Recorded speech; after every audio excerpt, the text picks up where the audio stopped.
wa mutawatir. Kwa hivyo kwa kuwa imetoka kwenye kitabu cha Bukhari na Muslim, itakuwa na sifa ya ziada kuliko iliyotoka kwenye kitabu kingine. Tumefahamiana vizuri hapo? Hata kama na zile za kitabu kingine ziko sahihi, lakini ikitoka kwenye sahihi ya Bukhari na sahihi Muslim, na zote ni sahihi, hii ya sahihi ya Bukhari na sahihi Muslim itapewa kipaumbele kwa sababu imetoka pahala pazito zaidi. Tumefahamiana? Kama zamani hapa tulikuwa sisi, huyu bwana anajua, huyu bwana Amari huyu, tukipenda sana majinsi wakati wa ujana wetu si. Lakini jinsi linalotoka Marekani lilikuwa ndio linaonekana jinsi bora zaidi kuliko sehemu nyingine hiyo. Kwa sababu wa Marekani ndio wavaaji wazuri wa na jinsi ya Marekani inakuwa imara zaidi, unaweza ukaifanyia kazi ngumu na bado ikabaki. Alafu zikaja zile jinsi nyingine nyepesi nyepesi tu. Kwa hivyo unajua jinsi imetoka wapi? Marekani hiyo. Kwa hivyo kidogo inapewa uzito. Hata hizi pasi hizi. Kuna pasi kabila ya Philips. Ilikuwa ndio pasi ambayo watu wazima wanaithamini sana. Mwenyewe ni Mfaransa yule au Mjerumani? Mholanzi. Sasa wasema Philips pasi kataka pasi nzuri kanunue Philips. Kwa hivyo inakuwa quality zaidi kwa sababu pale inapotoka na ile kampuni yenyewe. Umenifahamu? Sasa hadithi ikitoka kwenye Bukhari na Muslim haka imetoka kwenye kampuni kubwa. Kwa hivyo hadithi ile ina quality zaidi kwa masunni wanazoona wa Kisuni kuliko inayotoka katika kitabu kingine. Imefahamika hii? Hiyo ndio vitu wanavyotaka kuvitaja vikorombwezo vyake. Na sababu zake ni nini? Qaraini viambatana. Faqad ihtafa, kwani hadithi hiyo imezingirwa imezungukwa bihi qarainu, na vidalili minha vikiwemo hivi fuatavyo. Jalalatuhuma fi hadha shani, utukufu wao hawa Bukhari na Muslim katika hili jambo la hadithi. Wao ni wakubwa zaidi katika fani ya hadithi kuliko wengine, kwa juhudi waliofanya na kazi kubwa waliofanya Bukhari na Muslim wamewazidi wengi. Kwa bila shaka watapewa kipaumbele hadithi waliopokea wao. Tumefahamiana vizuri hapo? Kwa sababu ya ukubwa wao katika jambo la hadithi, wameibeba sana fani ya hadithi Bukhari na Muslim, na wamefanya kazi kubwa sana katika wanazuoni wa hadithi kuzikusanya Bukhari na Muslim. Kwa hivyo wakiitoa wao hadithi itapewa kipaumbele kuliko unakotoka mahali pengine. Imefahamika hiyo? Kipengele kinachofuata, taqaddumuhuma fi tamyiz sahihi ala ghairihi, kutangulia kwao katika kuitofautisha sahihi na hadithi nyingine. Wao ndio watu wa mwanzo kutunga vitabu, wakasema hadithi dhaifu, hadithi hatutaki, tunataka sahihi tupu zikae humu ndani. Kwa hivyo wameanza kuweka mchujo katika vitabu vyao kuliko watu wengine. Wengine wamepokea za kila aina, wanataja hii sahihi, hii hasani hivi. Wale wamejitolea kwamba sisi tunaweka quality tu, first class peke yake. Kama supermarket vile. Hawaweki kitu manake kisha expire labda kitu kinatiliwa wasiwasi, kila kitu up to date kiko pale. Kwa hivyo na hao wamejitahidi sana katika kuweka hadithi sahihi kwenye vitabu vyao. Kwa hivyo itakuwa ni sababu ya hadithi wanayotoa wao iwe na ya daraja la juu zaidi kuliko wengine. Tatu, talaqi ulamai, kupokea wanazuoni likitabaihima, vitabu vyao viwili hivi bilqabuli, kwa kuvikubali. Wanavyoni takriban wote wanakubali Bukhari na Muslim. Haidhuru wako ambao hawatoi kipaumbele cha kwanza, lakini wanavikubali kwa ujumla. Wengi wanatoa kipaumbele cha kwanza kwa Bukhari na Muslim. Na kwa hivyo wamekubalika sana hao. Kwa kukubalika kwao vile vile kumesababisha wao wapewe nafasi ya kwanza. Wa hadha talaqi, na kupokewa huku wahdahu peke yake, aqwa, kuna nguvu zaidi fi ifadati ilmi, katika kuleta faida ya ujuzi, mimujarradi, kuliko tu kathrati turuqi, wingi wa njia, alqasirati, zilizopungua, ani tawaturi na mutawatir. Kwa makule wanazuoni kukubali vitabu vyao hawa, basi kunatosha kuipa nguvu kuliko hadithi nyingine ambayo si mutawatir. Kwa sababu kama watu wamevikubali vitabu vyao, maana yake nini? Maana yake wamefanya kazi nzuri na mambo yao ni mazuri.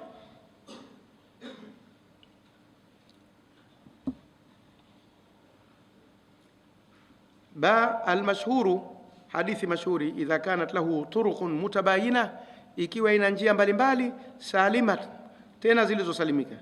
Idha kanat lahu turuqun mutabayinatun salimatun, zenye kutofautiana zilizosalimika, kulluha zote, min dha'fi ruwati, na udhaifu wa pokezi, wal ilali, na dosari.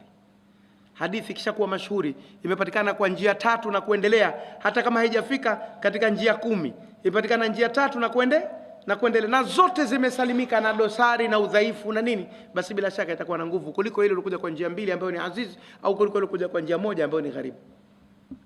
Mashuhuri tumeshasema kule nyuma, hadithi mashuhuri ni nini? Kama ukumbuki karudie. hadithi mashuhuri. Tumesema hadithi gharibu ni ile inayopokewa kwa njia moja. Hadithi azizi inapokewa kwa njia mbili. Hadithi mashuhuri inaanzia njia 3 na kuendelea mpaka 9. Ikianza 10 ndo mutawatir. Sasa hadithi mashuhuri ni 3 au njia 4 au njia 5 au njia 6 au njia 7 au njia 8 au njia 9. Hii itakuwa na nguvu kuliko ile ilikuja kwa njia 2 au kwa njia 1. Tumefahamiana eh? Madhali zile njia zake hazijapata ndani yake dosari wala udhaifu. Jim, hiyo ni jim, panatoka pakae nukta hapo, sio he. Imekaa kama he lakini ni jim, chini yake panatakiwa pakae nukta. Jim, al-khabarul musalsalu, hadithi iliyotiririka, bila immati, musalsal iliyotiririka. Inatokana neno silsila, na silsila ni mnyororo. Katika lugha ya Kiarabu, hata lugha ya Kihindi, hata lugha ya Kiiran, silsila ni mnyororo. Wale wasema silsila ni mnyororo, mlolongo, msururu, unaweza ukaita. Kwa hivyo al-khabarul musalsalu, hadithi iliyotiririka, bila immatil hufadhi, kwa maimamu wenye kuhifadhi, almutqinina, mahodari, yani wenye kufanya vizuri. Inna Allah yuhibbu idha amila ahadukum an yutqina. Yutqinahu, aifanya vizuri. Al-itqan, mutqinina, wenye kufanya vizuri, maana mahodari.